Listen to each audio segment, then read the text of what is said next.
حضرت موسیٰ علیہ السلام کے زمانے میں ایک مجذوب بکریاں چرایا کرتا تھا اور پہاڑوں کی گھاٹیوں میں مخلوق سے دور عشق الہی میں روتا پھرتا تھا اور اللہ تعالیٰ سے یوں دعا کیا کرتا تھا، اے میرے اللہ، آپ مجھ کو کہاں ملیں گے؟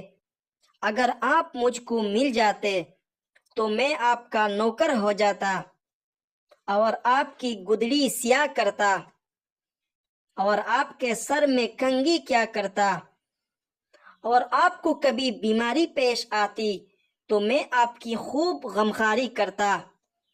اے اللہ، اگر میں آپ کا گھر دیکھ لیتا تو صبح و شام آپ کے لیے گھی دودھ لایا کرتا اور آپ کے ہاتھ کو بوسا دیتا اور آپ کے پیروں کی مالش کرتا، اور جب آپ کے سونے کا وقت ہو جاتا تو آپ کے سونے کی جگہ کو جھاڑو سے خوب صاف کرتا۔ اے اللہ، آپ کے اوپر میری تمام بکریاں قربان ہوں۔ اے اللہ، بکریوں کے بہانے سے میں جو الفاظ ہائے ہائے کرتا ہوں وہ دراصل آپ کی محبت کی طلب میں کرتا ہوں۔ بکریاں تو صرف بہانہ ہے۔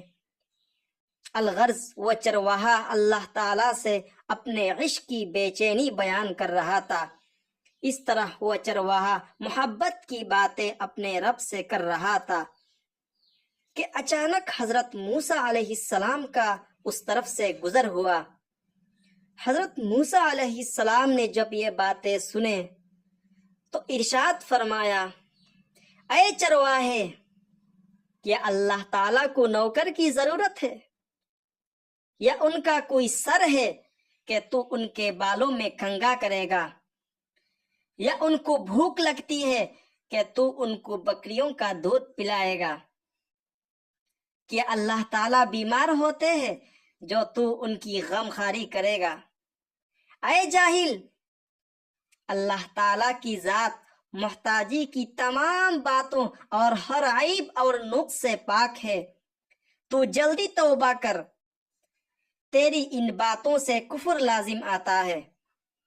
بے عقل کی دوستی بھی دشمنی ہوتی ہے۔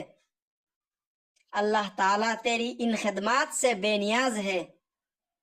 اس چرواہے نے حضرت موسیٰ علیہ السلام کی یہ باتیں سنے تو بہت شرمندہ ہوا اور غلبہ خوف اور مایوسی کے عالم میں انتہائی غمزدہ اور پریشان ہو کر گریبان پھاڑ ڈالا اور روتا ہوا جنگل کی طرف بھاگ گیا۔ حضرت موسیٰ علیہ السلام پر وحی نازل ہوئی، اے موسیٰ، تم نے میرے بندے کو مجھ سے کیوں جدا کر دیا؟ تم کو میں نے بندوں کو اپنی طرف متوجہ کرنے کے لیے بھیجا ہے، نہ کہ جدا کرنے کے لیے۔ تمہارا کام جوڑنا تھا، نہ کہ توڑنا۔ میرے محترم دوستوں اور بزرگوں، اس واقعہ سے ہمیں یہ سبق ملتا ہے کہ کسی کو نصیحت کرتے وقت یہ بھی سمجھنا چاہیے کہ ممکن ہے کہ وہ اللہ کے نزدیک مقبول ہوں، کیونکہ بعض بندے مخلص اور عاشق ہوتے ہیں اور نافرمانیوں سے بالکل محفوظ ہوتے ہیں، لیکن ظاہری طور پر ان کے الفاظ آداب کے خلاف ہوتے ہیں، مگر یہ ان کا جوش عشق ہوتا ہے، بے ادبی کرنے کا ارادہ نہیں ہوتا۔